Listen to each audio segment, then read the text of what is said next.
In 1935, Indiana Jones, played by Harrison Ford, narrowly escapes the dangerous grasp of Lao Che, portrayed by Roy Chow, a ruthless crime boss in Shanghai. Che had hired Indiana to recover the remains of Nurhaci, the first emperor of the Manchu dynasty and one of Che's ancestors. Che, however, had sinister plans to seize the remains by force and avoid paying Indiana for the task. During a visit to Che's nightclub to finalize the deal, Indiana takes Che's nightclub singer, Willie, hostage and demands that Che hand over a diamond that was supposed to be part of the agreement. After securing the diamond, Indiana finally delivers the remains of Nurhaci to Che. Che had secretly poisoned Indiana's drink and demands the diamond in return for the antidote. The situation takes a violent turn when Wuhan, played by David Yip, a close friend of Indiana, is killed by Che. Fueled by anger and desperation, Indiana starts a brawl, and in the chaos that follows, the diamond is lost. However, Willie manages to grab the antidote amidst the turmoil.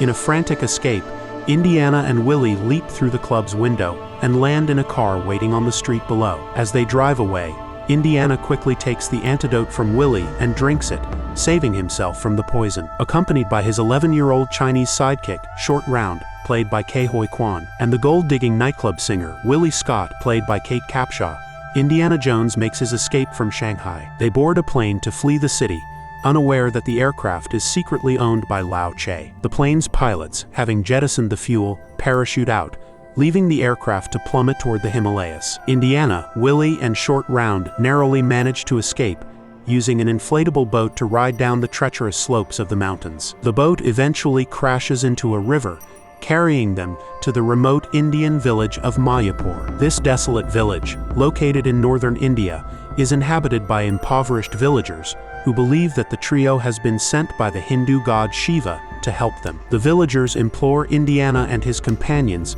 to recover the sacred Sivalinga stone, which was stolen from their shrine along with their missing children, from the sinister forces within the nearby Pankot Palace. They explain that after the stone was taken, their once prosperous land has withered. Wells have dried up, rivers have turned to sand, crops have been consumed by the earth, and animals have turned to dust. Indiana initially believed that Pankot Palace had been abandoned for 150 years, but the villagers inform him that a new Maharaja now rules, and the palace is rumored to possess the power of the dark light. As the group makes their way toward the palace, Indiana begins to suspect that the stolen Sivalinga stone may actually be one of the 5 legendary Sankara stones, which were given by the Hindu god Shiva on Mount Kailasa to aid humanity in its battle against evil. However, their journey takes a terrifying turn when their guides flee in fear after they encounter ominous idols and signs of human sacrifice deep in the jungle. Left with no choice, Indiana and his companions continue on foot, climbing a hill that leads to the ominous Pankot Palace. Upon arriving at Pankot Palace, Indiana, Willie, and Short Round are greeted with a warm reception by the palace residents, including the young Maharaja Zalim Singh, played by Raj Singh, and the palace's prime minister, Chatter Lal, played by Roshan Seth. They are invited to stay the night as honored guests. During their stay, they attend an extravagant banquet hosted by the Maharaja, where the atmosphere is filled with opulence and intrigue. During the lavish banquet, Indiana, Willie, and Short Round are presented with bizarre and unsettling culinary delicacies, including baby snakes, large beetles, eyeball soup, and chilled monkey brains. Despite Indiana's growing suspicions about the villagers' claims and his theory that the ancient Thuggee cult is behind their troubles, the palace officials dismiss his questions. Later that evening, Indiana is ambushed by an assassin, which causes him, Willie, and Short Round to realize that something sinister is unfolding. Determined to uncover the truth, they discover a hidden series of tunnels behind a statue in Willie's room. As they venture deeper into the underground passageways, they face numerous booby traps and navigate through a room filled with crawling, terrifying bugs. As Indiana, Willie, and Short Round navigate through the palace's tunnels,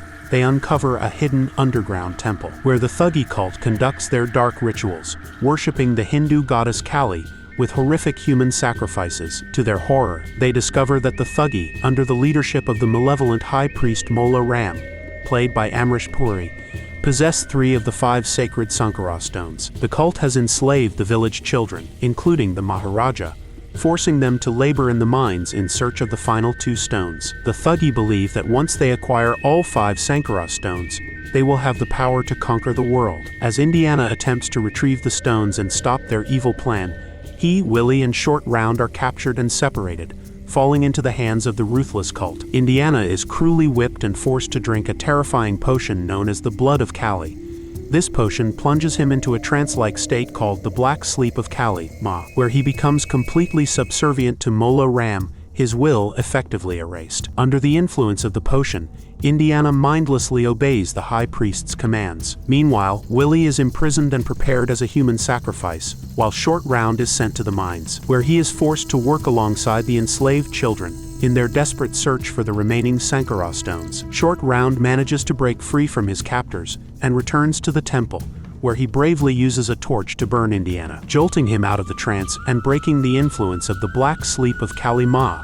Meanwhile, the Maharaja, who has also fallen under the power of the Blood of Kali, attempts to sabotage Indiana's efforts by using a voodoo doll to control his actions. In a tense confrontation, Short Round engages with the Maharaja, ultimately using fire to snap him out of the trance. Grateful for the intervention, the Maharaja tells Short Round how to escape the mines. As Mola Ram manages to flee, Indiana and Short Round successfully rescue Willie, recover the 3 Sankara stones, and free the enslaved children of the village, putting an end to the thuggies' reign of terror. After a thrilling minecart chase to escape the temple, Indiana, Willie, and Short Round emerge above ground, only to find themselves once again cornered by Mola Ram and his henchmen on a precarious rope bridge, suspended over a deep gorge with a crocodile-infested river below. With nowhere to run, Indiana grabs a sword from one of the thuggy warriors and, in a desperate move, slices through the ropes holding the bridge together. The bridge snaps in half,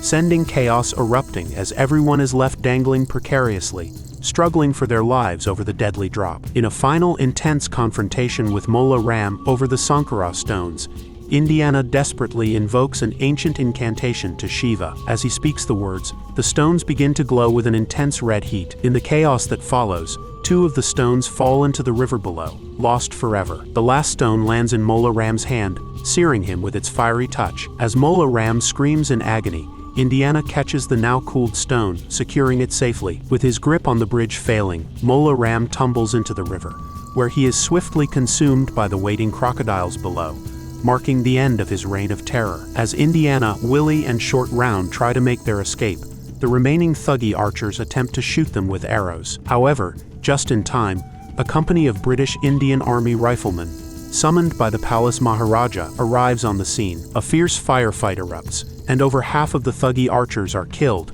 with the rest quickly surrounded and captured. With the threat neutralized, Indiana, Willie, and Short Round return triumphantly to the village, bringing with them the missing Sivalinga stone and the freed children. As the villagers are joyously reunited with their children, Indiana and Willie share an emotional embrace, celebrating their victory and the restoration of peace to the village.